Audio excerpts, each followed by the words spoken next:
to talk about how one sees problems with participial phrases that are standing outside of the main clause, when they're separated by a comma from the main clause, because there's a set of problems that can occur when the participles don't modify the right thing. So I want to give you a kind of test for checking that and maybe see how you would go about correcting sentences with this kind of problem in them. So let's start out with a sentence that works. Seen from a distance, New York looks great. So here is a participial phrase, seen from a distance, that is separated by a comma from the main clause being New York looks great. And now in this video we're looking at participial phrases that begin with a past participle, like seen. Okay, because the test here that you could use to see if everything is working correctly, you could take the subject of the main clause and then add to that the passive voice form of the participle, in this case seen, and if you turn that participle into a verb, into a passive voice verb, and you can see if the sentence is working correctly. So the subject is New York. New York looks. So this is the subject-verb combination in this sentence as it stands. New York looks. New York is the subject. So we put New York here in our test sentence, and then the passive voice form of the participle. So the participle is seen, and if we turn that into the passive voice, we get is seen. Something is seen. So we get New York in our test sentence. We get New York is seen from a distance. So seen from a distance is our participial phrase beginning with a past participle. And to test that, we can put New York as the subject of a test sentence and then add the passive voice form of whatever the past participle is. So we get New York is seen from a distance.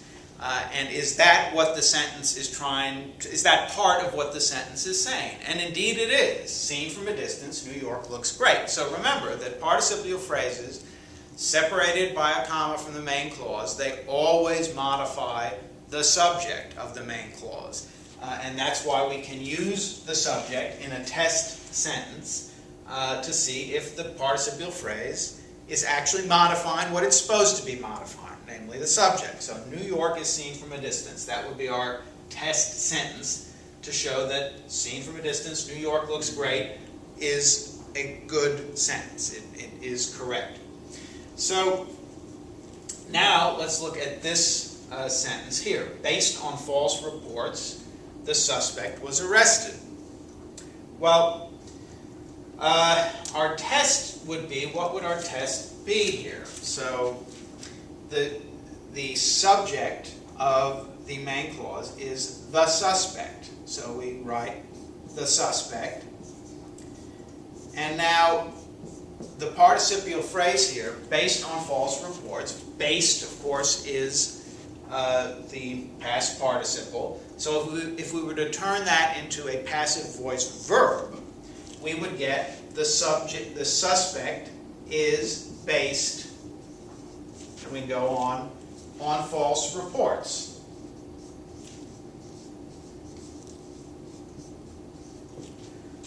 The suspect is based on false reports.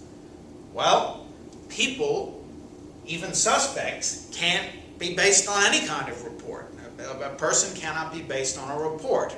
So this doesn't work. Now, I picked this particular one based on because it's so widespread and indeed in time it may become correct, but I wouldn't say it's correct right now. What is wanted here is something more like on the basis of false reports. That is something that's adverbial, a prepositional phrase. On the basis of false reports, the suspect was arrested. How was he arrested? On the basis of false reports. That's how. I mean, that's an adverbial function, and that's what prepositional phrases do. Based on false reports is clearly a participial phrase, but it's also clearly in this sentence supposed to function as an adverb.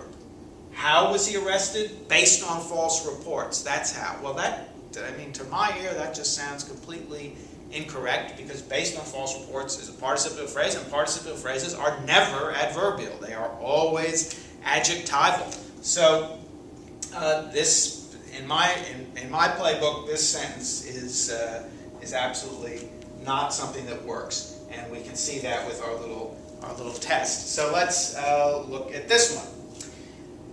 Now, here is a participial phrase that actually doesn't begin with a participle. It begins with an adverb.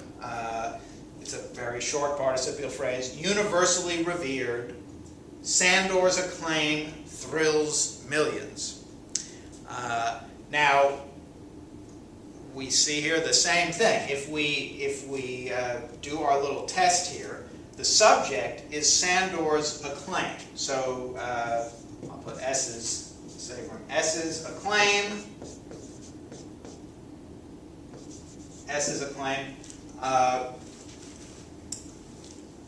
Now here's our participial phrase.